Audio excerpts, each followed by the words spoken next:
네, 시청자 여러분 안녕하십니까? 2022년은 한국과 중국이 수교를 맺은 지 30주년이 되는 해입니다.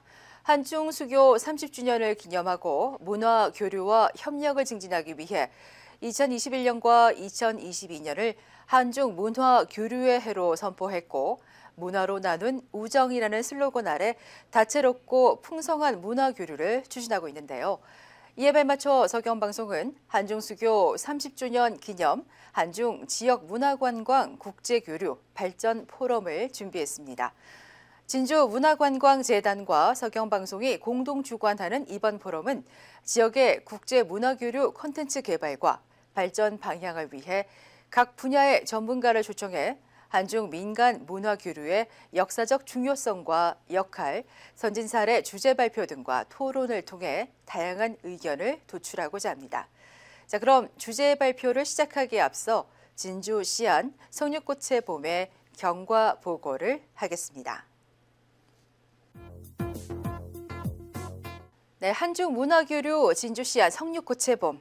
한국의 천년고도 진주시와 중국 13대 왕조의 수도였던 시안시는 자국 내 역사와 문화, 교육의 중심 도시라는 공통점과 두 도시의 대표꽃이 석류꽃이라는 데 기인해 진주시안 석류꽃의 봄이라는 행사명으로 매년 국제 교류를 해오고 있습니다. 방송사 간 교류 행사로 시작된 진주시안 석류꽃의 봄 행사는 두 도시가 자매 도시로 관계를 승격하면서 여러 단체가 참여하는 다분야 국제 교류로 확장됐습니다. 진주와 시안의 국제 교류는 지난 2019년까지 매년 양국을 오가며 다양한 교류 활동을 위성 생방송으로 공유하였고 코로나 이후에는 중국 내 상황이 여의치 않아 방송 콘텐츠 제작 및 교류 형식으로 진행해 오고 있습니다. 자, 그럼 방송 매체를 기반으로 열린 진주시안 석류꽃의 봄 행사가 그동안 어떻게 지나왔는지 좀 더 자세하게 말씀드리겠습니다. 진주시와 시안시의 국제 교류는 앞서 말씀드린 대로 2004년 진주에서 열린 서경방송과 중국 시안방송 간 업무 교류 협약 체결로 시작됐습니다.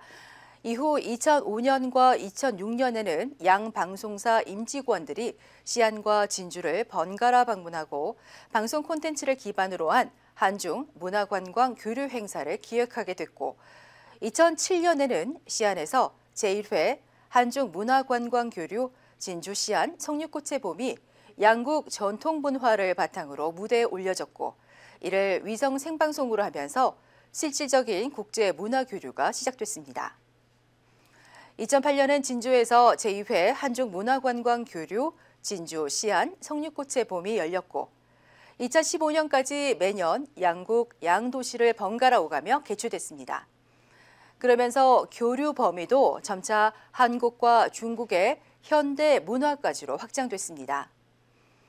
2016년은 문화체육관광부로부터 국제교류 행사로 선정되면서 문화예술 공연뿐만 아니라 전통 음식과 스포츠, 민속공예 전시와 민속공연, 관광 설명회와 한의학 포럼 등 교류 장르가 양국과 양도시의 콘텐츠로 확대됐습니다. 또한 2016년은 우호 교류 도시였던 진주시와 시안시가 국제 자매 도시로 관계를 승격해 두 도시 대표단의 교류가 공식화되고 확대됐습니다. 이후 2017년과 2018년은 사드 등 한중 국가 간 관계 악화로 진주 시안 국제교류 행사도 열리지 못했고 2018년 10월 진주 시민의 축하 사절단으로 시안방송 대표단이 방문하면서 관계 개선을 약속했습니다. 2019년 진주에서 개최된 제10회 한중 문화관광 교류 진주시안 석류꽃의 봄은 중국 섬서성 1,300만 명의 가신청권을 대상으로 중국 시안방송 채널과 인터넷 방송으로 생중계됐습니다. 또 각종 지역신문은 물론 중국 중앙방송 CCTV사, 인민일보, 신화사 통신, 중국 인터넷 뉴스 등 국가급 매체들에도 보도됐으며 중국 중앙정부가 인정한 모범적 국제교류 행사로 평가받았습니다. 이후 2020년부터 올해까지 3년 동안은 코로나로 인해 방문 국제교류가 진행되지 못하고 방송 매체 간 교류의 장점을 활용해 지역 축제, 전통 음식, 한복 및 지역 특산품, 두 도시 현재 발전상 등을 방송 콘텐츠로 제작해 상호 교류하고 있습니다. 한중문화관광 교류, 진주시안 성육고체봄은 두 도시의 역사와 전통 문화 콘텐츠 교류를 기반으로 과거와 현재, 미래를 잇는 지속 가능한 국제 교류로 나아가고자 희망합니다.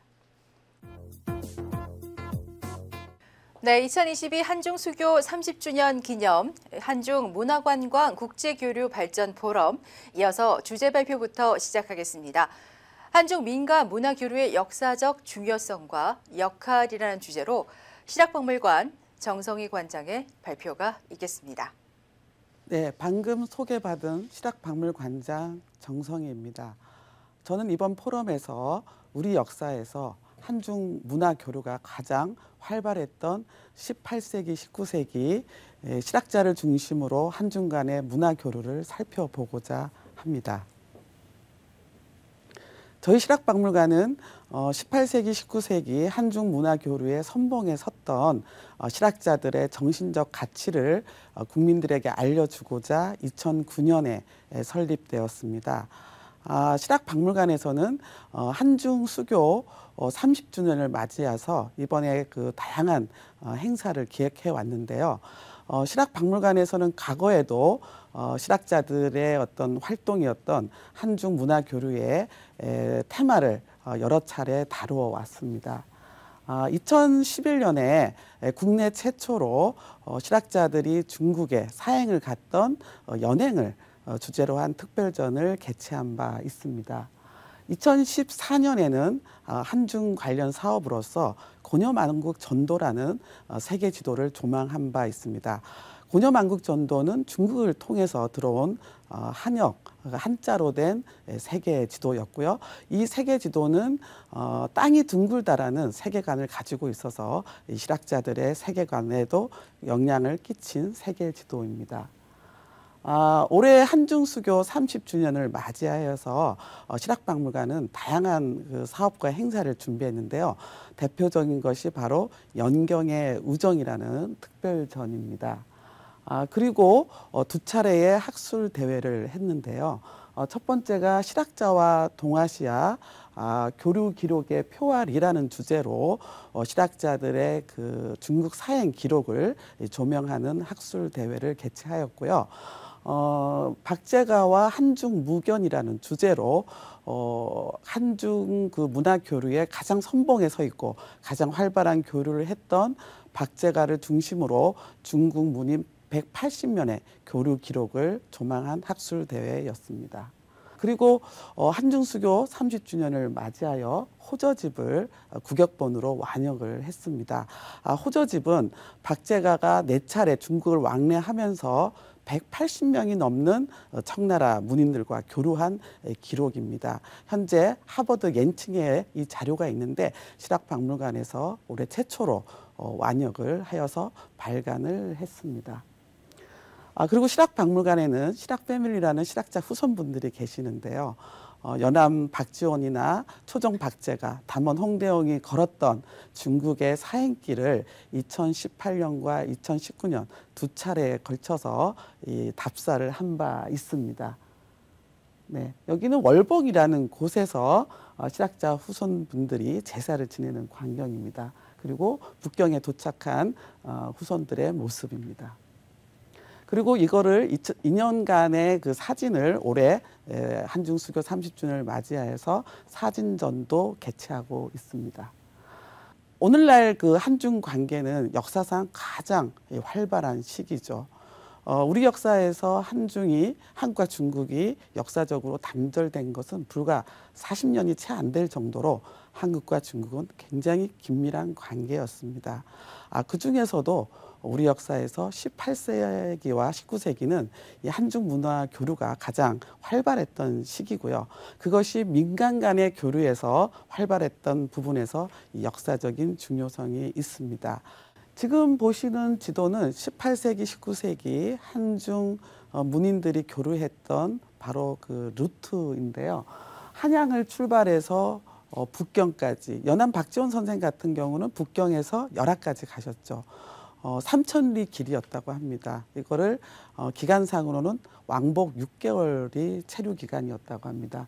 이 노정을 통해서 지금은 뭐 배나 비행기를 이용하겠지만 말이나 도보로 북경까지 한양에서 갔다고 하니 이 중국을 간다는 것은 굉장히 어려운 일이기도 하고 그 기회가 자주 오는 일은 아니었습니다.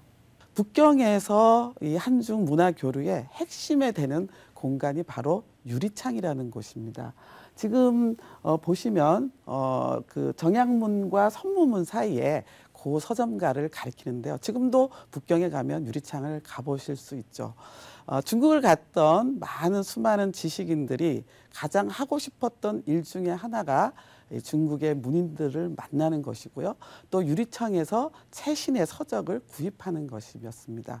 그래서 이 북경의 유리창은 한중 지식인들의 문화 교류에서 가장 중요한 장소라고 볼 수 있겠습니다. 오른쪽의 그림은 18세기 김홍도가 연행을 갔을 때 유리창의 모습을 그린 그림입니다. 오른쪽은 현재 유리창의 모습을 한번 비교해 보시면 좋을 것 같습니다. 지금 유리창에 과거 200년, 300년처럼 수많은 고 서점들이 남아 있습니다. 물론 그때처럼 많은 서적들이 있는 것은 아니지만 200년, 300년 전에 유리창의 흔적을 오늘날도 느끼실 수 있습니다. 한중 문인 간의 교류에 18세기 물꼬를 튼 대표적인 인물이 바로 담원 홍대용입니다. 홍대용은 북경에 가서 유리창에서 항주에서 올라온 엄성이라는 문인을 만나게 됩니다. 바로 오른쪽의 모습이 항주 출신의 문인 엄성입니다. 두 분은 유리창에서 우연히 만남을 가진 이후에 헤어진 이후에도 서로를 잊지 못해서 바로 천혜직이라는 우정을 갖게 됐고요. 이 두 사람의 우정이 실학자들에게 널리 알려져서 연암을 비롯한 많은 실학자들이 북경에 가서 홍대용처럼 중국의 문인들과 교류하려는 소망을 가지게 되었습니다. 이 거리는 북경의 유리창의 건정호동이라는 거리인데요. 지금은 아마 북경이 개발되면서 없어진 걸로 알고 있는데 홍대용과 엄성이 만났던 그 장소입니다. 이 한류의 선봉에 섰던 또 다른 인물이 바로 초정박제가입니다. 초정박제가는 실학자 중에 가장 중국을 많이 갔던 인물이었고요. 또 중국에서 많은 교류를 했던 인물이었습니다. 오늘날 한류에서 BTS가 있다면 18세기 북경의 BTS는 바로 초정박제가였습니다. 많은 중국의 문인들이 박제가의 글을 받기 위해서 줄을 섰을 정도라고 했으니 이 박제가의 인기를 짐작할 수 있겠습니다.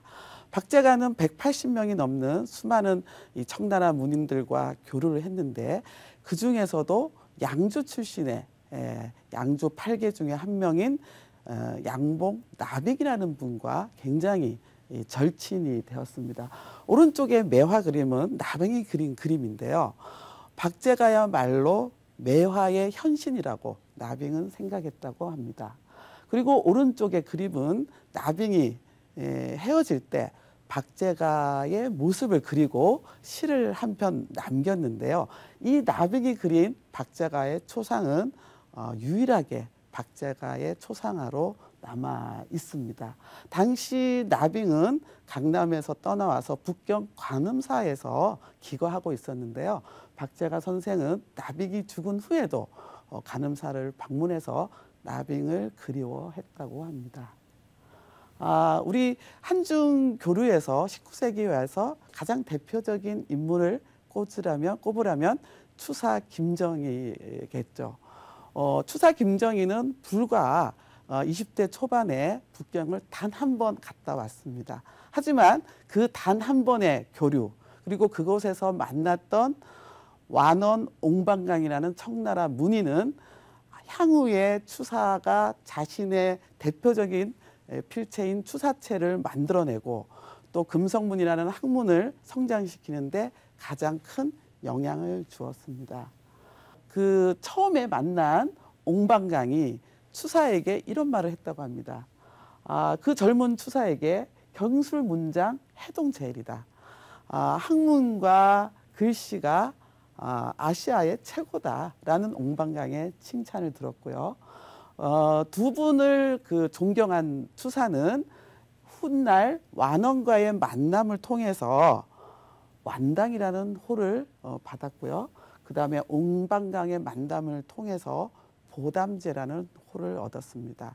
사실 추사는 김정희의 호가 아니고 자아입니다. 실질적으로 많은 그 당시 사용했던 호는 완당과 보담제고요. 이 두 호는 완원과 옹방강을 가리키기 때문에 이 추사의 학문적인 근원은 어떻게 보면 중국 문인과의 교류를 통해서 성장하고 발전했다고 볼 수 있겠습니다.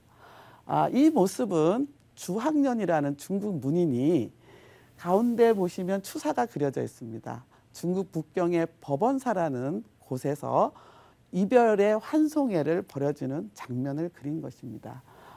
그 당시 이 젊은 추사 김정희를 청나라 문인들이 얼마나 환대하고 환영했는지를 알 수 있는 그림이 되겠습니다.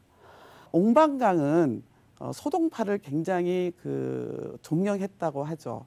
이 옹방강의 영향을 받아서 추사 선생도 소동파를 굉장히 존경했다고 합니다. 오른쪽의 모습은 추사 선생이 제주도 기양을 갔을 때 허련이라는 제자가 그린 스승 추사의 모습인데요. 이 모습은 오른쪽의 소동파의 모습과 비교해 보면 소동파가 유배 갔을 때의 모습을 어떻게 보면은 빙의해서 그린 거라고 볼 수 있습니다. 추사 선생은 소동파와 자신을 비교하면서 그의 학문적인 그 영향을 받았고 실제로 19세기에 이 소동파의 모습을 그린 이런 그림이 굉장히 유행을 했다고 합니다. 사실 18세기와 19세기를 비교하면 담원 홍대용 선생이나 초정 박재가 선생은 중국 문인과의 우정을 중심으로 교류를 했다고 하면 19세기는 추사 김정희를 중심으로 우정뿐만 아니라 학문적인 교류까지 했던 특징이 있습니다. 19세기에서는 불과 개개인의 한중 문인 교류가 아니라 굉장히 광범위한 한중 문인 간의 지식인 간의 교류가 있었고 그러한 점에서 우리 역사에서 한중 교류사에서 중요한 시기라고 볼 수 있겠습니다. 오늘날 사실 한중 간의 교류는 활발하기도 하고 요즘은 좀 여러 가지 이유로 잠잠하기도 하죠. 저는 250년 전에 초장 박제가를 배우자라는 말씀을 드리고 싶습니다. 250년 전에도 한국과 중국 간의 관계는 사실 병자호란 때문에 그리 좋은 관계는 아니었습니다. 하지만 이 실학자들을 중심으로 그리고 한중 문인 간의 민간 교류는 언제보다도 더 활발했던 시기입니다. 정치 외교적으로는 여러 가지 부침이 있을 수 있겠지만 200년, 300년 전에 그들은 민간 교류를 통해서 정치 외교적인 단절을 극복하고 서로의 인식을 개선했던 시기가 아닌가 생각합니다. 그리고 이들의 교류는 일본까지 확장돼서 동아시아의 어떤 문화 교류, 문해 교류로 확장되었던 그런 역사적인 사실이 있었고요. 오늘날 그들이 교류했던 이런 문인 간의 혹은 민간의 교류의 그 정신과 가치를 오늘날에도 우리가 배웠으면 하는 바람입니다. 네, 지금까지 18세기, 19세기를 중심으로 한중 민간 교류의 선봉에 섰던 실학자를 중심으로 여러 가지 그 한중 문화 교류를 살펴보았습니다. 조선시대 18세기, 19세기는 중국에 대한 인식이 굉장히 안 좋았던 시기죠. 하지만 민간 차원의 지식인들은 그러한 인식과 상관없이 긴밀하게 한국과 중국의 문화 교류를 활발하게 이어갔습니다. 오늘날도 우리 민간 차원에서는 이 정치적인, 외교적인 그러한 상황과 상관없이 한중 문화 교류는 이어져야 된다고 생각하고요. 그러한 그 정신은 바로 200년 전 300년 전 실학자들이 가졌던 그러한 세계관에서 우리가 배울 점이지 않나 이렇게 생각을 해보면서 발표를 마치도록 하겠습니다.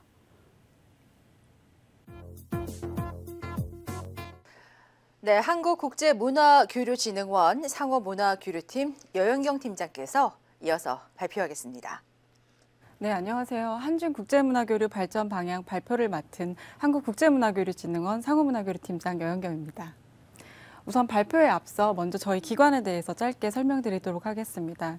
저희 한국국제문화교류진흥원은 문체부 산하의 국제문화교류 전담 기관으로서 수교 개개성 문화 행사 그리고 민간협력 해외사회공헌 사업 등 국제문화교류 인프라를 조성하는 등 다양한 사업을 진행을 하고 있습니다. 그래서 오늘 말씀드릴 사업은 한중수교 30주년을 계기로 지정된 한중문화교류의 사업입니다. 잘 아시다시피 올해는 한중수교 30주년이 되는 해입니다. 그래서 작년 양국 VIP들은 유선을 통해서 한중수교 30주년을 맞이해서 양국의 관계를 한 단계 더 도약하고자 2021년과 2022년을 한중문화교류해로 지정하고 선포하신 바 있습니다. 그래서 작년 개막식을 시작으로 한국과 중국은 약 140개의 여러 사업들을 진행해 오고 있고 이제 폐막식만을 남겨두고 있는 상황입니다. 그러면 한중문화교류해 사업을 추진하기 위해서 양국 간의 관계에 대해서 한번 살펴보도록 하겠습니다. 우선 한국과 중국, 1992년 수교를 맺은 이후 중국에서 97년 사랑이 뭐길래라는 한국의 드라마가 공전의 히트를 치면서 중국에서 많은 한국의 문화 콘텐츠가 사랑을 받기 시작합니다. 그 이후에 한국과 중국은 굉장히 오랜 기간 좋은 관계를 유지해오다 2016년 사드 배치 이슈 이후에 관계가 급격히 얼어붙기 시작을 합니다. 그래서 2016년도를 기점으로 2015년도와 2021년도에 중국에 대한 한국인의 호감도 조사를 보면 2015년도에는 61%에서 2021년도는 37%로 급감한 것을 볼 수 있습니다.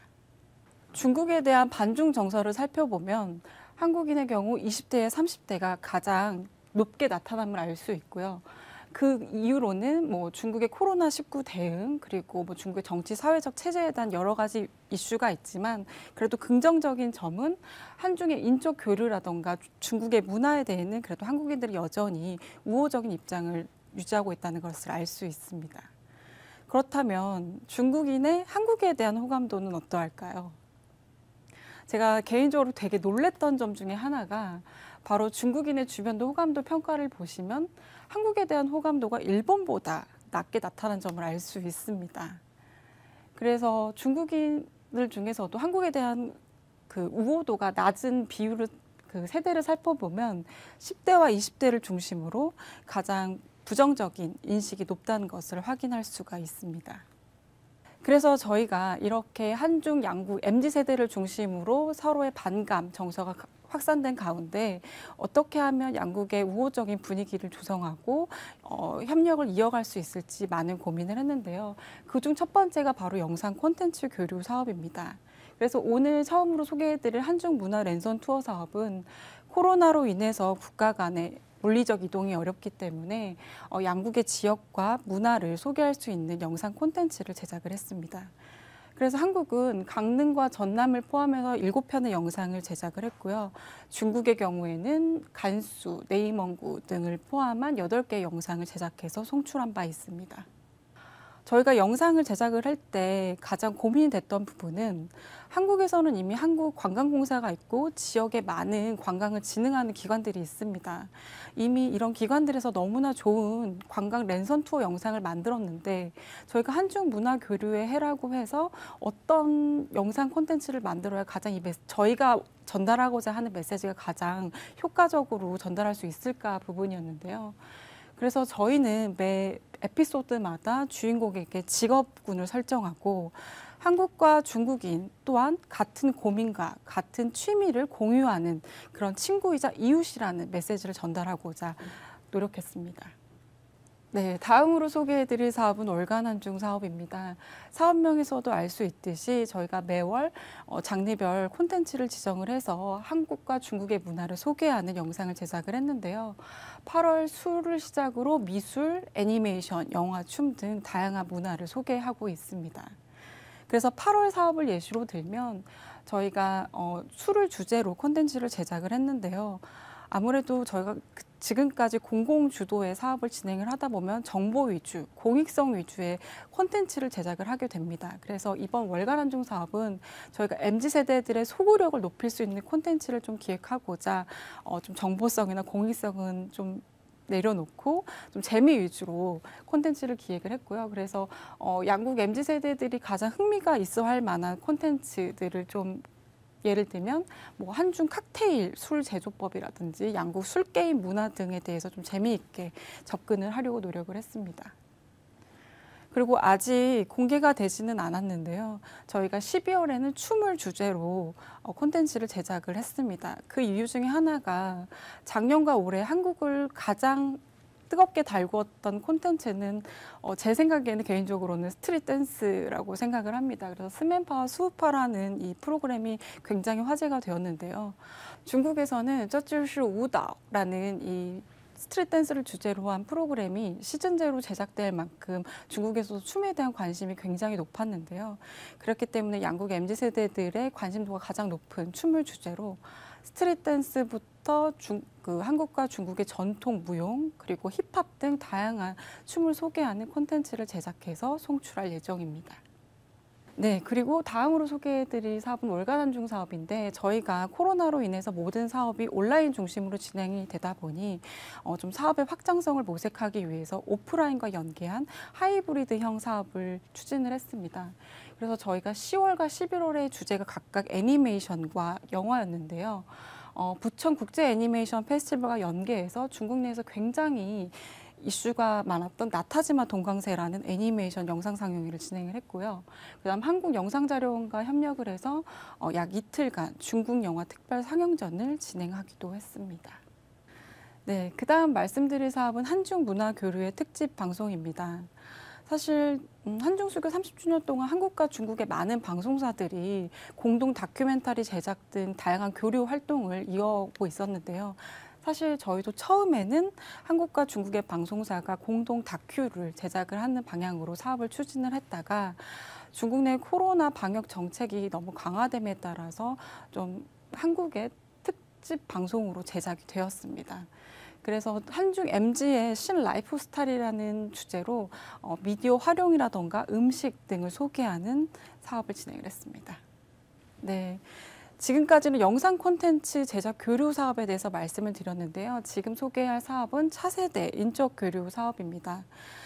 말씀드렸듯이 한국과 중국의 이 MZ세대들 간의 반중, 반한 감정이 높아짐에 따라서 서로 인적 교류를 통해서 서로를 이해하는 좀 기회를 마련하고자 했습니다. 그래서 온라인을 통해서 중국의 5개 대학교 학생들을 심사를 통해서 선발을 했고 한국에 초청을 해서 약 3개월 동안 저희가 공동 창제작 기간을 가졌습니다. 그래서 달뜬밤 한길로라는 공연을 진행을 했고요. 10월 29일 날 국립극장에서 2회 상영한 바 있습니다. 그다음 말씀드릴 사업은 시각예술 교류 사업입니다. 한중수교 30주년 동안 양국의 미술사에는 어떠한 변화가 있었는지 한중 작가 32인의 작품을 시대별로 보여주는 전시였는데요. 1992년부터 2001년은 서울역, 그 다음은 시청광장, 그리고 2012년에서 2021년은 코엑스를 중심으로 가상의 서울 그 공간을 구성해 놓고 미술 작품을 건물에다가 구현하는 그런 온라인 전시회를 진행을 했습니다. 그리고 지금까지 말씀드렸던 사업이 저희 정부 주도의 공공 주도의 사업이었다면 지금부터 말씀드릴 사업은 민간 주도의 사업입니다. 저희가 민간 공식 인증 사업이라는 이름으로 민간 대상으로 공모전을 진행을 했습니다. 그래서 민간의 우수한 교류 사업을 발굴하고자 예산은 최대 1억 원까지 지원을 했고요. 한중문화교류의 로고나 슬로건을 사용할 수 있는 권한을 또 부여하기도 했습니다.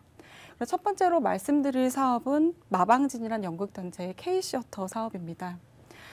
K시어터 사업은 중국에서도 너무나 유명한 고전 희곡 회란기를 한국화하여 연극으로 제작을 하였고요. 중국에서 같은 공연을 상연을 하려고 했었는데 중국에서 이제 코로나 방역 정책으로 인해서 모든 공연장이 문을 닫음에 따라서 저희가 이것을 영상 상영으로 좀 전환을 했습니다. 그래서 회란기뿐만이 아니라 또 너무나 유명한 낙타상자라는 작품을 또 공연을 영상화해서 이 공연 또한 같이 영상 상영회를 진행을 했습니다. 네, 그다음 말씀드릴 사업은 한중 온라인 청년 공연 예술 페스티벌입니다. 한국과 중국에도 많은 연극 영화과 학과들이 존재하고 있는데요. 얘기를 들어보면 이 학과들은 매년 수많은 공연을 창작하고 또 상연을 한다고 합니다. 그래서 한국에서는 한양대, 중국에서는 6개 학교와 협력해서 학교들이 일정 기간 동안 모아놓은 영상들을 평가를 통해서 우수 작품을 온라인을 통해서 송출하는 그 페스티벌 기간을 가졌고요. 또 그 외적으로도 양국의 공연 예술이 더 발전할 수 있는 포럼을 갖기도 했습니다. 네, 그 다음으로 말씀드릴 사업은 한국중소출판협회가 진행한 한중 우수도서 기획전 사업입니다.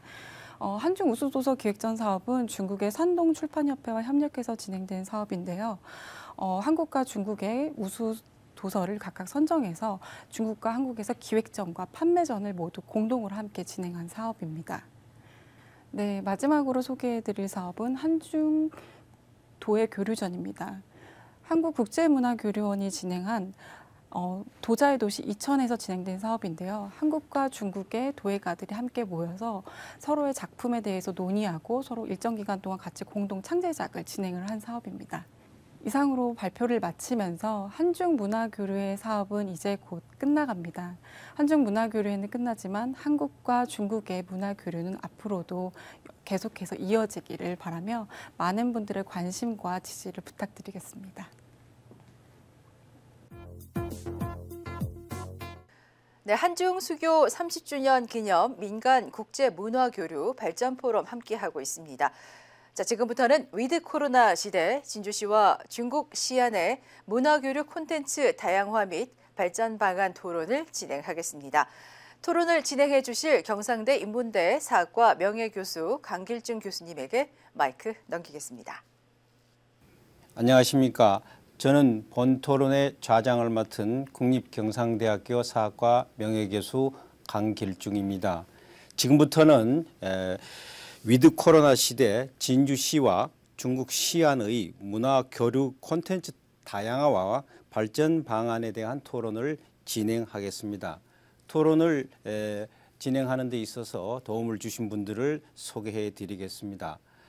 저의 오른쪽으로부터 박찬욱 한국문화관광연구원 문화산업연구센터장님 나오셨습니다.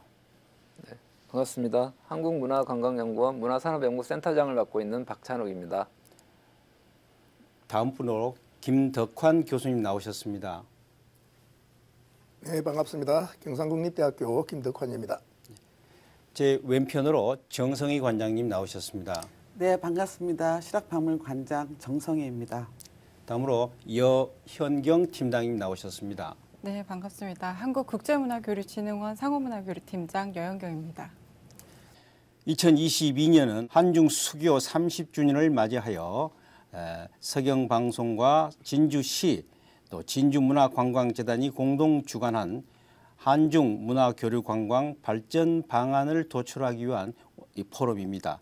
특히 올해로 진주시와 중국 시안시가 자매 결연을 맺고 공동으로 추진하고 있는 민간 교류 문화 국제 행사인 제12회 성류꽃의 봄이 행사가 일환으로 이 본 포럼이 진행되고 있습니다. 특히 올해는 전국적으로도 대단히 많은 지자체 및 정부기관에서 경제, 문화, 음악, 예술 등 각종 풍부한 행사를 진행하였음을 우리는 잘 알고 있습니다. 이런 시점에서 이 진주시와 서경방송에서 이번 포럼을 개최함으로써 향후 좀 더 현실적이고 실용적인 면을 도출하고 더 민간 교류가 더욱더 친밀하고 또 더 활성화될 수 있는 어떤 좋은 방안을 도출해냈으면 하는 바람으로 본 포럼을 개최했다고 생각합니다.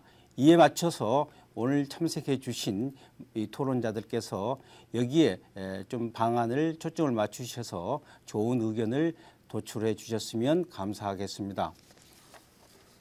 먼저 저희 오른쪽에 계신 우리 박찬욱 선생님으로부터 이 말씀을 들어보도록 하겠습니다.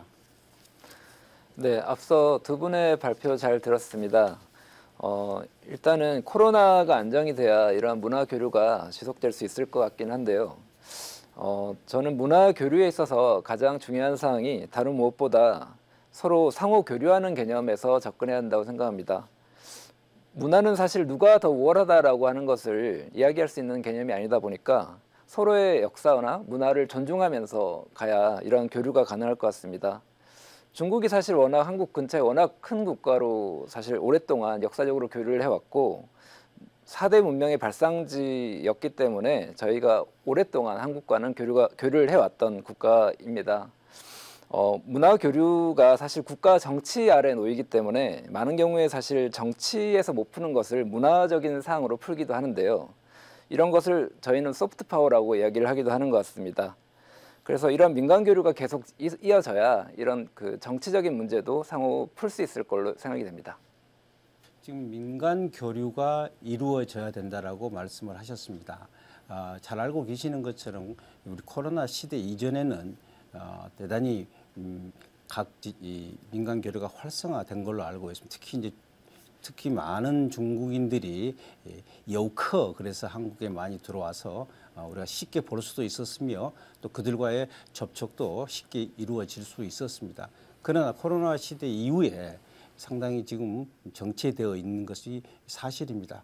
이럴 때 우리가 이제 향후에 탈코로나가 된다 또는 또 위드 코로나 시대에 맞추어서 조금 어떤 식으로 우리가 좀 더 접근을 했으면 좋겠는가라고 하는 방안도 선생님께서 좀 말씀을 조금 해주실 수 있으면 좋겠습니다. 네, 많은 분들이 중국과의 교류를 위해서 애써오신 것으로 알고 있습니다. 진주시에도 오랫동안 그 시안시와의 교류를 해오신 것으로 알고 있는데요.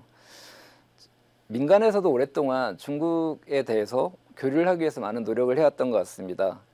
아시다시피 중국 정부는 사회주의 체제 아래에서 시장 경제를 추구해 왔습니다. 그 등쇼평의 개혁 개방 이후에 그 사회주의 체제 내에서 시장 경제를 표방해 왔고 지금까지는 굉장히 성공적으로 이런 것들을 그 성과를 거둬왔던 것 같습니다. 그런데 최근에 중국에서는 그 글로벌 기업들이 많이 나타나고 있습니다. 대표적으로 틱톡이나 그 소셜 네트워크 서비스 같은 것도 굉장히 글로벌 서비스들이 나타나고 있는데요. 이런 것들이 사실 사회주의 체제 내에서 시장 경제를 이제 글로벌 그 시장에서 만들고 있는 상황이다 보니까 사회주의 체제와 시장 경제가 약간 갈등을 일으키고 있는 그런 상황에 나타나 있습니다.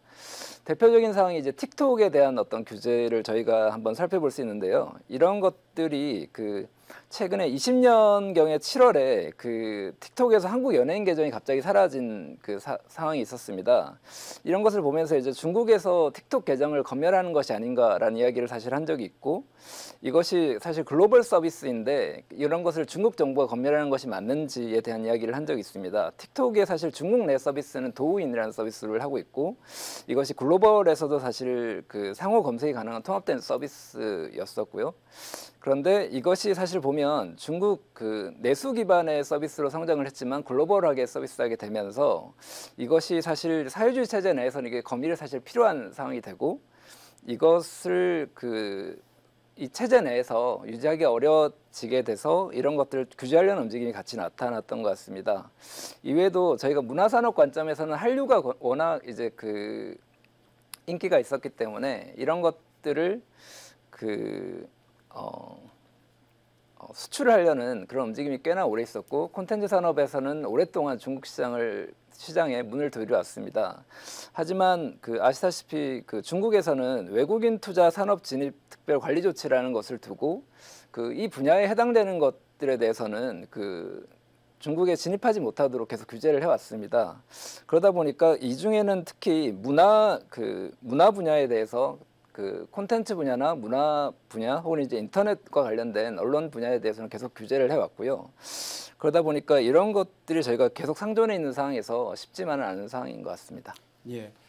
일단 지금 이제 말씀하신 얘기 폭이 좀 넓어지고 좀 그런 것 같습니다. 그래서 일단 우리 네 분의 말씀들을 다 듣고 또 그 중에서 공동적인 어떤 문제점이라든지 방안을 공동으로 의견을 토론을 하도록 하겠습니다. 그래서 다음으로 김덕환 교수님 말씀해 주시면 고맙겠습니다.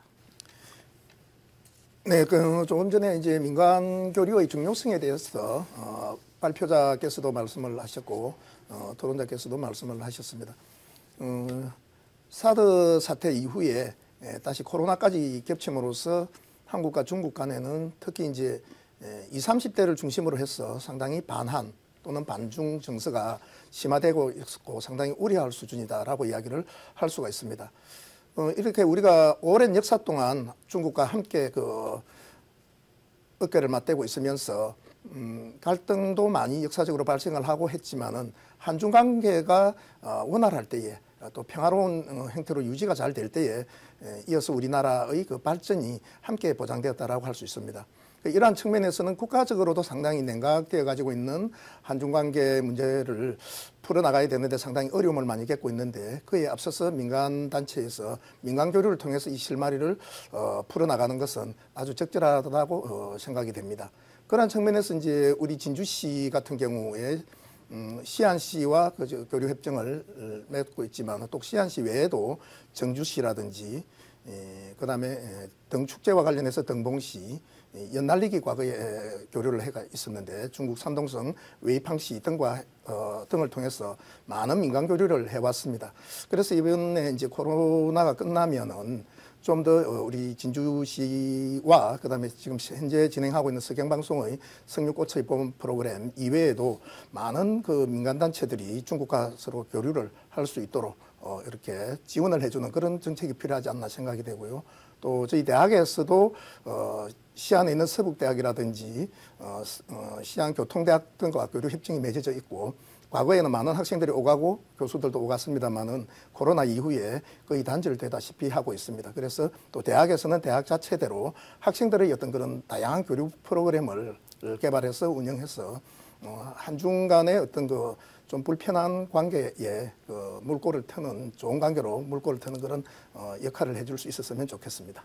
예, 감사합니다. 지금 또 지금 우리 김덕환 교수님 말씀하신 내용에 제가 이 내용도 민간 교류 특히 이제 학생들이 지금 사실 우리 각 대학에 서울과 지방을 막론하고 중국 유학생들이 굉장히 많은 그 부분을 차지하고 있습니다. 그들이 한국에 와서 공부를 하고 또 돌아간 연후에는 어쩌면 그게 우리 한국의 큰 자산이 될 수가 있습니다. 그래서 그들에게 어떻게 우리 한국의 우리의 문화를 더 많이 이렇게 전해주고 그들이 그를 통해서 중한 관계에 있어서 민간 외교관으로서의 역할을 더 충실히 할 수 있겠는가라고 하는 면을 우리가 좀 더 생각해 볼 바가 있지 않겠나 싶습니다. 저 스스로도 중국사를 전공을 한 사람으로서 중국과의 관계에 많이 제가 관여를 했습니다. 그래서 우리 본대학에 우리 경상대학이 외국과 특히 중국과 자매계를 맺을 때 많은 제가 또 중국을 방문한 적이 있었는데 사실 지금과 이 코로나 시기 이전과 이후에 있어서의 차이점은 분명히 있으리라고 봅니다. 그러나 대상되고 있는 사람은 같습니다. 그래서 우리가 어떤 마음으로 어떻게 접근하는가 하는 것을 오늘 분명히 네 분이 토론을 하시게 되면 좋은 의견을 도출해낼 수 있으리라고 봅니다. 또 두 분 토론자들의 말씀을 듣고 나서 그 속에서 또 좋은 방안을 도출해 보도록 하겠습니다. 다음으로 제 옆에 계신 한중 민간 교류의 역사적 중요성과 역할이라는 주제로 발표해 주신 정승희 원장님이 말씀을 들어보도록 하겠습니다. 제가 그 발표에도 말씀드렸지만 한국과 중국이 역사적으로 단절된 시간은 40년이 채 안 됩니다. 그 지정학적으로 한국과 중국은 뭐 가까이 있기 때문에 앞으로도 그렇게 멀어질 수 없는 그 가까운 나라라고 생각하고요. 비록 지금 코로나 상황이라든가 정치적으로 좀 거리감은 있지만 이것이 오래 가지는 않을 것이다라고 저는 진단하고 있습니다. 제가 이제 오늘 그 200년 전, 300년 전 이 한중 지식인들의 그 민간 혹은 학문적인 교류를 오늘 살펴봤는데요. 과거나 현재나 두 나라는 그 언어가 다르고 이 문화적인 장벽이 있지만 한문을 사용했다는 그런 그 공통점이 있고 또 고전에 대한 유교 경전에 대한 그런 이해, 그다음에 도덕적인 수양, 삶의 가치 이러한 공통점을 가지고 있다고 생각합니다. 그러므로 우리가 이 한중 간의 교류는 과거 역사에 물론 여러 가지 단절과 또는 뭐 전쟁이라든가 이런 부침은 있었습니다만은 민간 교류 차원에서 항상 문화적인 그런 성장이 있었기 때문에 앞으로 우리 한중 교류는 민간 차원에서도 단절되지 않고 좀 지속돼야 되지 않나, 또 그런 것이 역사적인 또 교훈이지 않나 이렇게 생각하고 있습니다. 예. 이제 우리 정 과장님께서 이제 논문도 또 발제를 해주셨기 때문에 이제 우리 다음 우리 여 팀장님 말씀을 듣고 나서 이 토론을 진행하는 과정 속에서는 그렇다면 250년 전 이전대의 조선과 청조와의 관계에 있어서의 그 상황이 또 우리 현재 상황과는 다르다고 손치더라도 좀 더 오늘날에 있어서 그걸 가지고 보니까 그러한 관점에서 보니까 오늘날에는 어떤 점에 치중을 하게 되면 좀 더 효과적이겠는가라고 하는 면에 대해서는 한번 좀 언급을 해주시면 대단히 고맙겠습니다. 다음으로 우리 여현경 팀장님께서는 한중 문화 교류 발전 방향과 우리 현재 아주 핫한 콘텐츠에 대한 얘기를 가지고 발제를 해주셨습니다. 그 내용 그 발제한 여현경 팀장님의 말씀을 좀 들어보도록 하겠습니다. 네. 저희가 한중문화교류의 해 사업을 추진하면서 저희는 아무래도 공공주도의 사업을 많이 추진을 해왔는데요. 그렇기 때문에 지금 말씀하셨던 이런 민간, 지자체 중심의 교류 사업이 많이 확대되어야 한다고 생각합니다. 그래서 중국은 진주 같은 경우에는 시안과 이미 좋은 관계를 맺고 있고 또 여러 교류를 해왔기 때문에 저희 개인적인 생각으로는 앞으로 진주가 중국과의 교류에 있어서 교류 방식의 좀 다양화를 모색하면 어떨까 싶습니다. 예를 들면 말씀드렸듯이 기존에 이제 미디어를 접하는 플랫폼이 다양화되었기 때문에 이제 기존의 미디어 매체가 아닌 뭐 아까 말씀하셨던 틱톡 등 숏폼 콘텐츠들을 활용한 교류가 활발해지면 좋을 것 같고요. 또한 진주에는 진주 남강 유등축제라는 아주 우수한 축제가 있다고 들었습니다. 그리고 또한 그 진주 남강 유등축제를 진행을 할 때 유등을 만드는 기술자들을 모두 중국에서 모셔온다라고 제가 그 정보를 얻었는데요. 그럼 그 기술자, 그러니까 전문가들과 함께 뭐 한국에 여기 진주에 있는 대학생, 학생들과의 뭐 워크숍이라던가 뭐 교류가 이어질 수 있는 하나의 새로운 플랫폼을 마련하는 게 어떨까 조심스럽게 제안해 봅니다.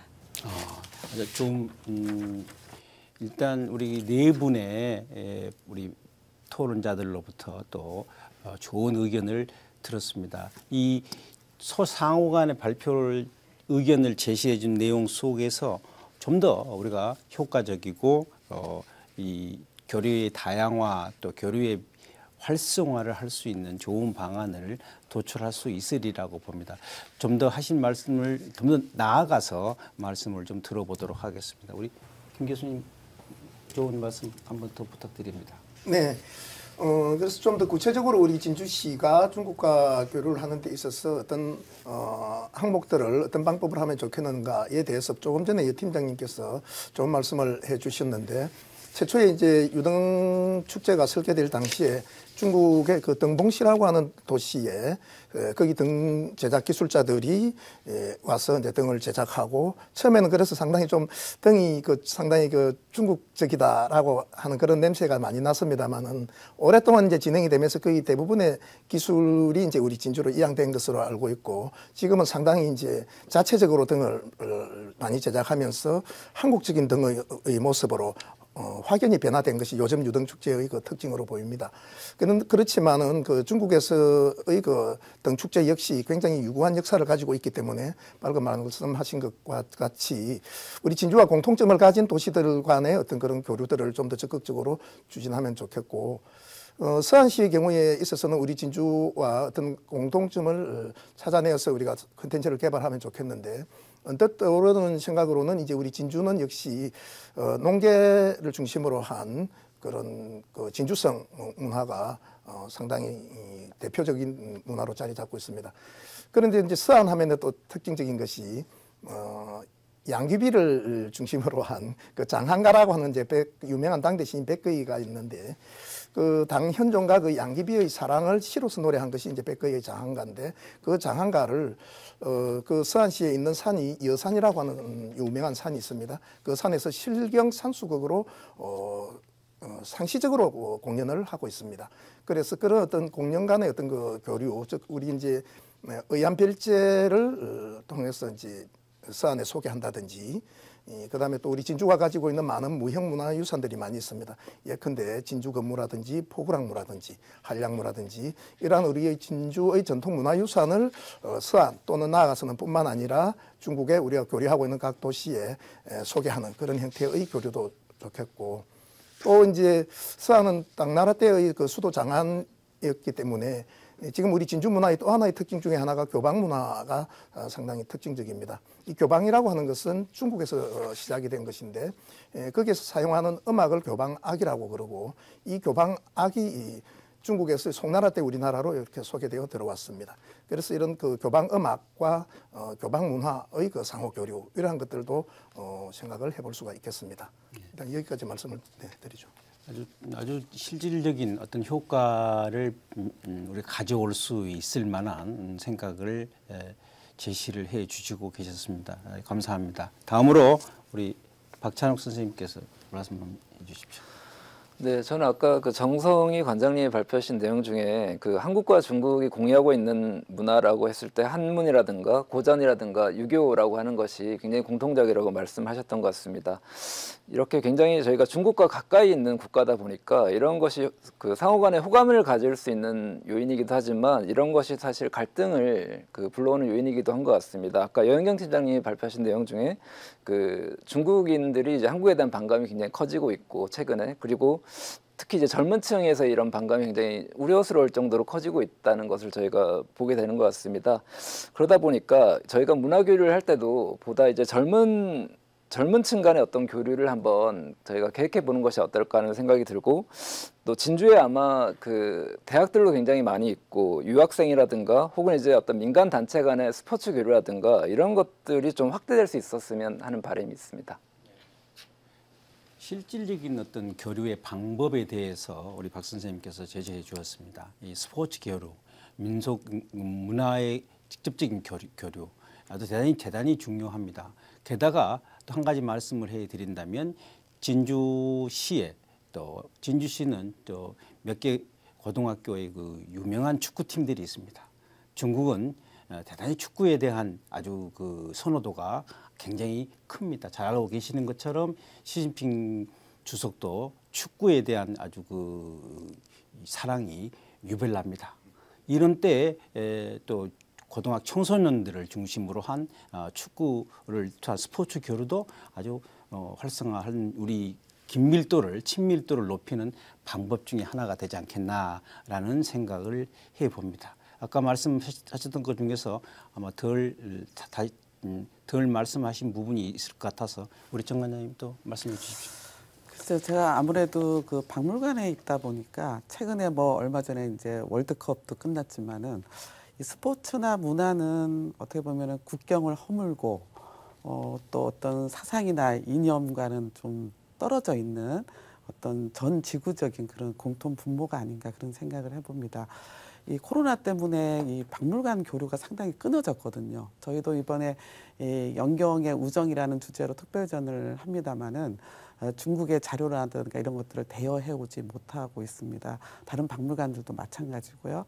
저는 그 과거 역사의 문화 교류를 오늘날 젊은이들이 안다면 과거 우리 역사에서 중국, 일본은 뭔가 이게 전쟁을 서로 일으키고 어떻게 보면 역사적으로 부정적인 인식이 많은데 민간 차원에서도 동등한 대등한스러운 그런 민간의 교류를 역사적인 거를 박물관이나 어떤 학술적인 곳에서 어떻게 보면은 젊은이들도 좀 공감을 하고 하다 보면 어떤 단순한 어떤 반감이나 이런 것들을 좀 희석시킬 수 있지 않나 그런 생각을 해봅니다.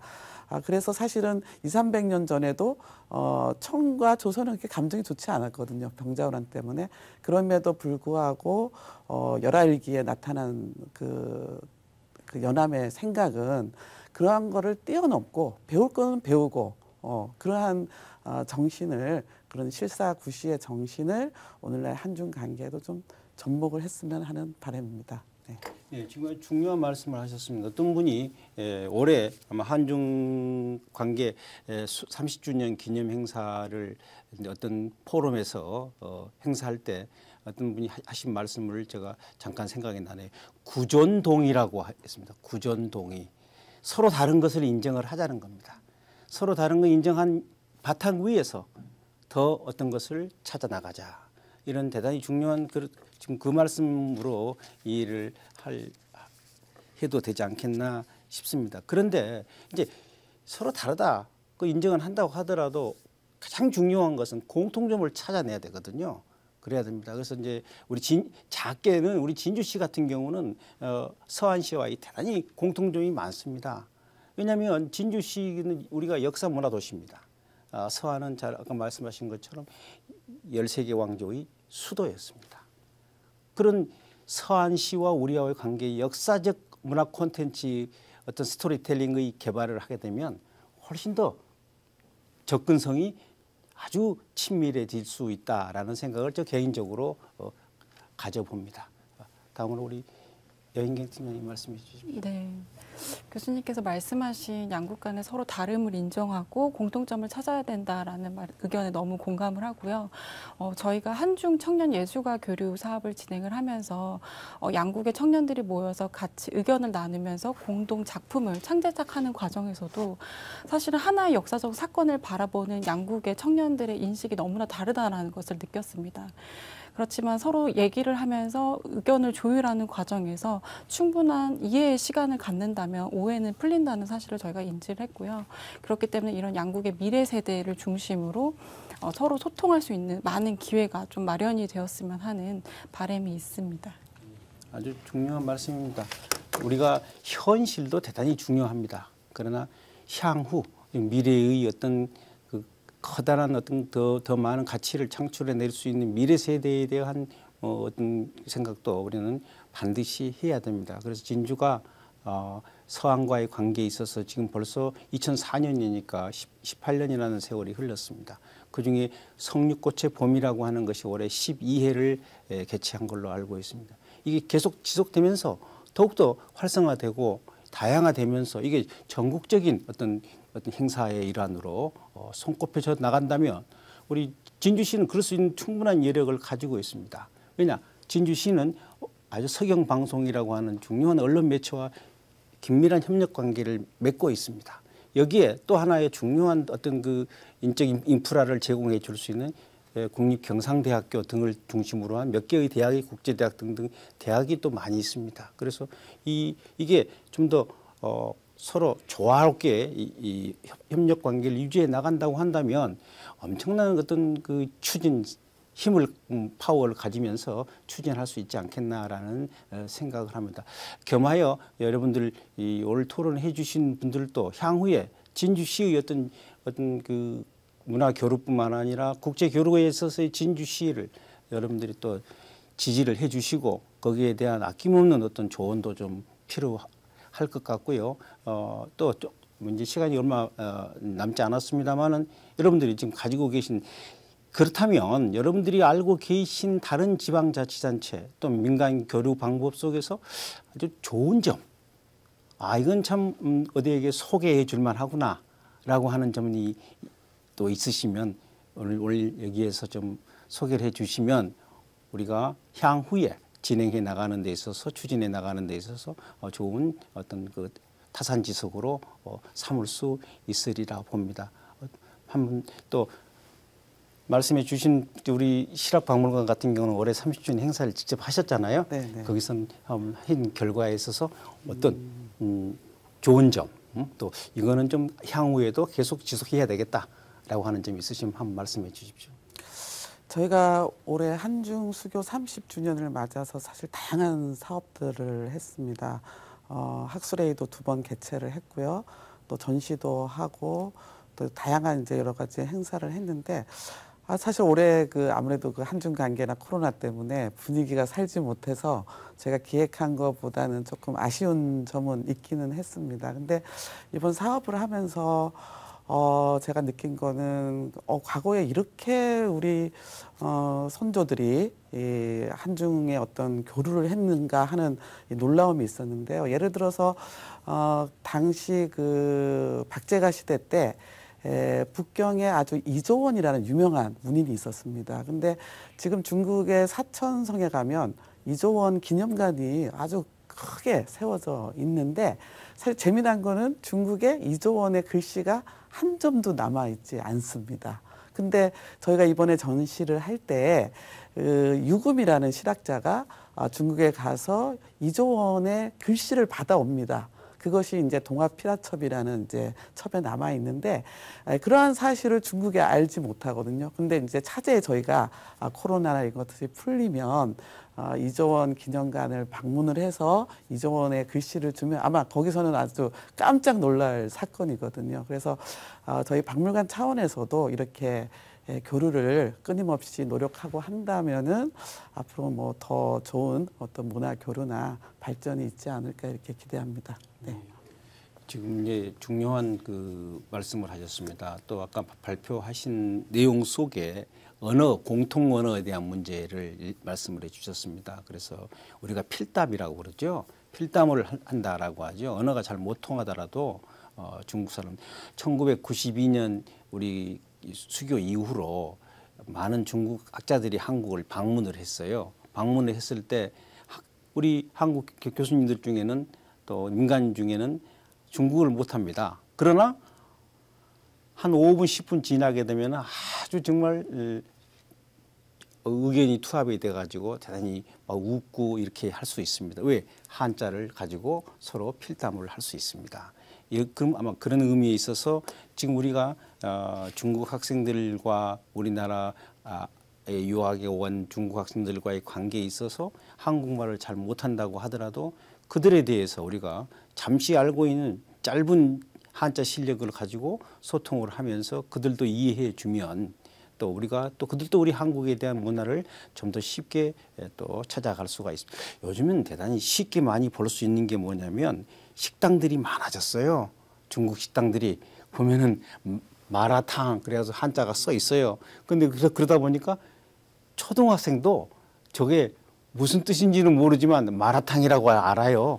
그런 것처럼 우리 언어가 대단히 중요합니다. 그런 것처럼 우리 문화의 공통적인 인식을 가질 수 있는 어떤 공통점이 중요하다라는 말씀으로 이해를 하겠습니다.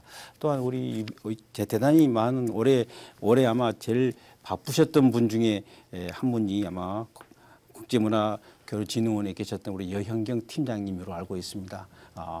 아까 말씀드렸던 것처럼 많은 행사를 진행해 나가는 과정 속에서 이것만큼은 좀 이렇게 권유해 보고 싶다.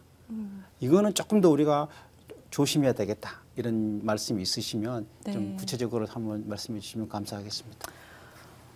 저희가 올해 많은 사업을 준비를 하면서 상대 국가에 대한 좀 존중, 그리고 상대 국가에 대한 좀 이해도를 높여야겠다는 생각을 많이 했습니다. 그래서 사실 한국에서는 그렇게 예민하지 않을 수 있는 문제가 중국에서는 예민할 수 있고 또 중국에 이게 참 상대성에 대해서 많이 체감한 한 해였고요. 말씀하셨던 것처럼 서로에 대한 이해도라든지 뭐 교류를 강화시키기 위해서는 저희 개인적인 생각은 문화적 진입 장벽을 좀 낮추는 노력이 필요할 거라고 생각을 합니다. 그래서 저희도 한국 국민들에게 중국의 문화를 반감 없이 좀 소개할 수 있는 그런 콘텐츠들을 많이 고민을 했었는데요. 그 중에 하나가 중국의 문화 원형을 한국적으로 재해석한 공연이라든가 전시를 좀 소개하는 사업들이었습니다. 예를 들면 정동극장에서는 적벽 이라는 그 한국형 판소리 뮤지컬을 제작을 해서 한국 관객들에게 선보이고 있고요. 아까 제가 민간 공식인증서에서 소개해드렸던 회란기라는 중국에서 너무나 유명한 작품이거든요. 그것을 중국 작품을 한국화하여서 영국화해서 많은 사람들이 거부감 없이 중국 문화를 즐길 수 있도록 하는 이런 작업들이 필요할 것 같고, 또한 그와 반대적으로도 이 한국의 문화 원형 콘텐츠를 중국인들에게 좀 거부감 없이 자연스럽게 소개할 수 있는 그런 작품들이나 뭐 기회가 문화적 활동이 좀 많아졌으면 좋겠습니다. 예, 아주 실질적인 말씀을 해주셨습니다. 게다가 저는 개인적으로 문화 속에는 여러 가지가 있습니다. 다양합니다. 그냥 우리가 사람이 살아가면서 가장 제일 필요한 게 뭐냐라고 하면 우리가 공통적으로 말씀드릴 수 있는 게 의식주입니다. 그중에 우리가 의복도 대단히 중요합니다.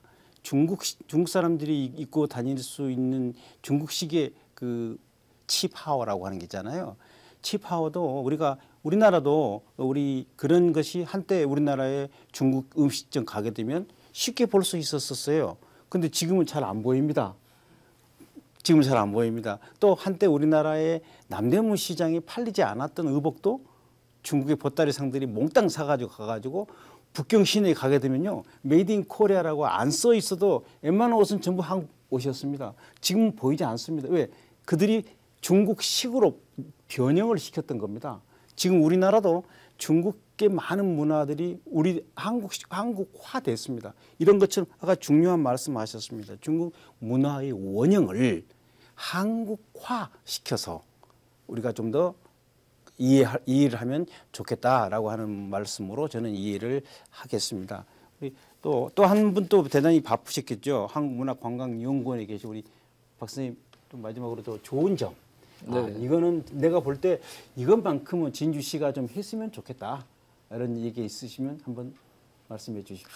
네, 저는 뭐 다른 지자체에서 하고 있는 사업을 말씀드린다기보다는 그 현재 그 지자체 간에 사실 하기 좀 좋은 사업이라고 했을 때는 이런 공동 제작 사업이 아마 있을 것 같습니다. 아까 영경 팀장님께서 얘기해 주신 것처럼 그 각국의 그 문화 원형이 되는 것들을 가지고 한국은 이제 기획력이 좋은 나라에 속하고요. 중국도 제작 기술이 상당히 올라와 있기 때문에 같이 이제 공동 제작으로 해서 다큐멘터리를 만든다든가 뭔가 그런 콘텐츠를 만들어서 시도를 해보는 것들이 민간에서 활발하게 일어나면 아마 좋을 것 같습니다. 더불어서 제가 그 중국 쪽에서 아마 행사를 할 때 이런 얘기를 들은 적이 있습니다. 중국 쪽에서도 이제 저처럼 이제 연구기관에서 같이 아마 행사를 한 적이 있고, 저희 이제 중국에서 워낙 이제 한류가 한때 유행하는 시기였기도 했고요. 그때 저희가 한류 얘기는 사실 굉장히 많았는데 중국에서도 이제 그 저한테 이렇게 제안을 하시더라고요. 그 중한류를 좀 같이 해보자는 식의 얘기를 좀 하셨습니다.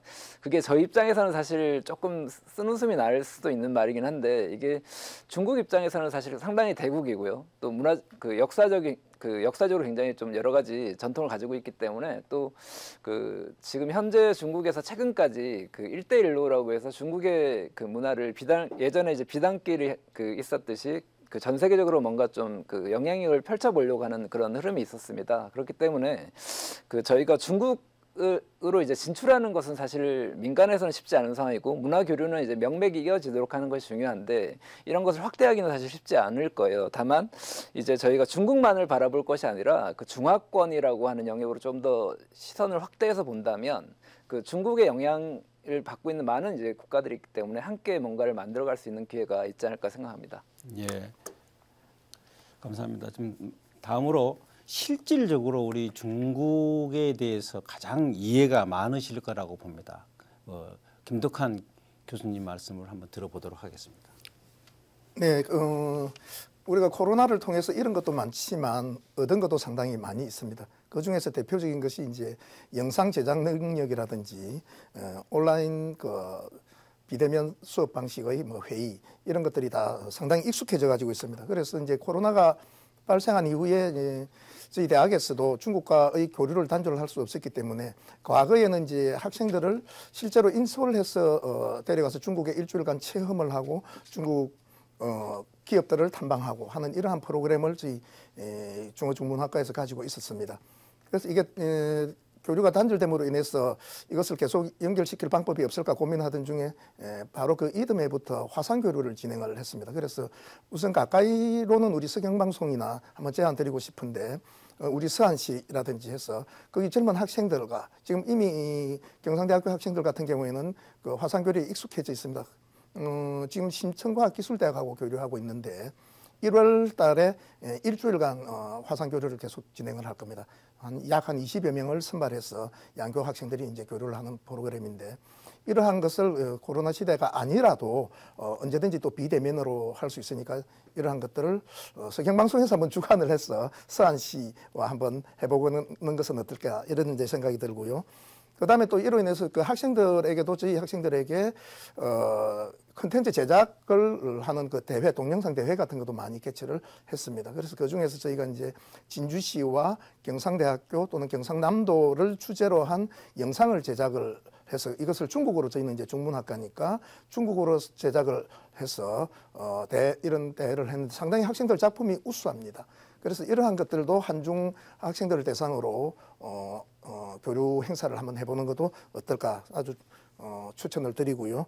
그 이외에도 이제 과거에 교류했던 행사들 중에서 여성단체 교류 활동을 정주시와 한 적이 있었는데 그 당시에도 상당히 홈스테이까지 하면서 굉장히 반응이 좋았습니다. 아울러서 이제 학생들 초중고생들도 선발해서 서로 교류 도시를 탐방하는 프로그램, 홈스테이를 또 겸해서 하는 프로그램 이러한 것들이 양국과 양도시 간의 이해도를 높이는데 상당히 좋은 기여를 할 수 있을 걸로 보입니다.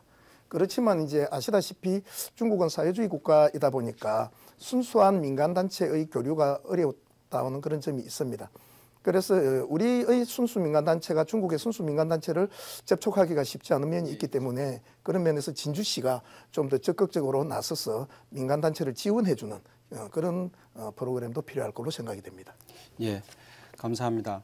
네, 지금까지 열띤 토론을 해주신 토론자님들께 좀 본 토론을 마지막으로 각각 자신들의 의견을 한 1분 정도씩 간단히 피력해 주셨으면 감사하겠습니다. 먼저 박 선생님부터 말씀해 주시죠. 네, 오늘 진주시에서 그 중국 시안시와 거의 10년 이상의 이런 교류를 해오신 것 같습니다. 정말 이러한 사례가 사실 많지 않은 것 같습니다. 제가 전국을 아마 다녀봐도 쉽지 않은 일인데 이렇게 해오신 노고에 정말 그 깊이 정말 그 칭찬을 제가 해드리고 싶고요. 다만 이제 앞으로의 이제 방향이 중요한데요. 그 중국을 사실 어떤 그 함께 할 수 있는 동반자로 저희가 바라보는 시각이 필요하다고 생각합니다. 시안시 인구가 거의 한 1,300만 명에 달한다고 하더라고요. 그러다 보니까 사실 그 정도면 저희 그 작은 나라 정도의 하나에 준하는 어떤 규모인 것 같습니다. 그러다 보니까 저희가 그 진주시와 함께 교류함에 있어서도 상호 이제 존중하면서 뭔가 좀 발전할 수 있는 방향을 모색하는 것이 필요한 것 같습니다. 감사합니다. 우리 김덕한 교수님도. 네. 이번 기회에 우리 그 서경방송에서 주관한 이 한중 문화교류의 그 활성화 방안이 상당히 뜻깊은 자리라고 생각이 됩니다. 아까도 말씀을 드렸다시피 이를 계기로 해서 우리 진주시와 서안시가 좀 더 교류가 활성화되면 좋겠고 나아가서는 그 폭을 서안시뿐만 아니라 다른 자매 또는 교류를 맺고 있는 도시로 확대해 나가면서 민간단체의 그 순수 교류가 힘든 만큼 진주시에서 좀 더 적극적으로 지원을 해주고 나아가서 저희 대학에서도 함께 연계해서 이러한 교류 프로그램을 다양하게 발전시켜 나가시면 좋겠습니다. 감사합니다. 그럼 우리 정 관장님. 예, 저도 사실 그 대학을 진주에서 나왔거든요. 그래서 오랜만에 진주에 와가지고 이제 옛 추억도 더듬고 했는데 제가 이번에 그 포럼 발표 제안을 듣고 깜짝 놀랐습니다. 이렇게 진주에서 중국 시안과 이렇게 오랫동안 국제 교류를 해왔다는 사실에 대해서 굉장히 놀라움을 가졌고 또 그러한 성과들이 헛되지 않을 것이다라는 생각을 해봅니다. 저는 그 뭐 앞서도 말씀드렸지만 박재가나 연암 박지원의 이런 과거 그 당시에 사람들이 생각하지 않은 어떤 중국 문화를 배우고 또 거기에서 어떤 지혜를 얻는 그러한 정신이 우리가 한중 어떤 민간 차원에서 이어진다면 비록 우리가 코로나 때문에 잠시 단절됐지만 앞으로 민간 차원의 교류는 또 어떻게 보면 국가적인 차원에까지 영향을 주는 뭐 그런 시간이 다시 오지 않을까 그렇게 생각해 봅니다. 네. 우리 마지막으로 우리 여인경 팀장님. 네. 한중 문화교류회 사업을 진행을 하면서 사실 많은 지자체들과 많은 민간 단체들을 만나면서 소통을 하면서 중국과의 교류에 대해서 많은 중요성을 느꼈지만 오늘 포럼을 통해서 다시 한번 그 중요성에 대해서 깨닫고 가는 자리인 것 같습니다. 저는 개인적으로 지역 자체가 곧 콘텐츠라고 생각합니다. 그렇기 때문에 진주가 가진 이 많은 콘텐츠를 활용해서 앞으로도 중국과 혹은 또 중국 외에 더 많은 국가들과 활발한 교류를 이어나가시길 바랍니다. 감사합니다. 지금까지 2022년 한중 수교 30주년 기념 한중 지역문화관광 국제교류 발전 포럼을 함께 하셨습니다. 연말연시 바쁘신 와중에도 오늘 포럼에 참석해 주셔서 귀한 문장을 발표해 주시고 또한 좋은 의견을 제시해 주신 발제자분과 토론자분께 감사드립니다. 특히 이번 포럼을 개최하신 진주시 서경방송, 진주문화관광재단 관계자분들께도 감사를 표합니다. 더 나아가서 향후 양국이 수교 30년 동안 이룩한 다양한 성과를 기반으로 취사 선택과 집중, 개선 등을 통해서 진주와 서안 두 도시 간에 있어서의 교류 관계뿐만 아니라 한중 양국이 한층 심화된 교류 심화 관계로 나아가기 위해서 어떤 공동 노력을 해야 될 것으로 생각되며 이번 포럼을 통해 한중 지역 문화 관광 국제 교류가 더 발전적이고 활발하게 진행되는 기반이 되길 바랍니다. 함께해 주신 여러분 감사합니다. 고맙습니다. 네, 2022 한중 수교 30주년 기념 한중 지역 문화관광 국제교류 발전 포럼 함께 하셨습니다. 이번 포럼을 통해 한중 지역 문화관광 국제교류가 더 발전적이고 활발하게 진행되는 기반이 되길 바랍니다. 함께해 주신 여러분 고맙습니다.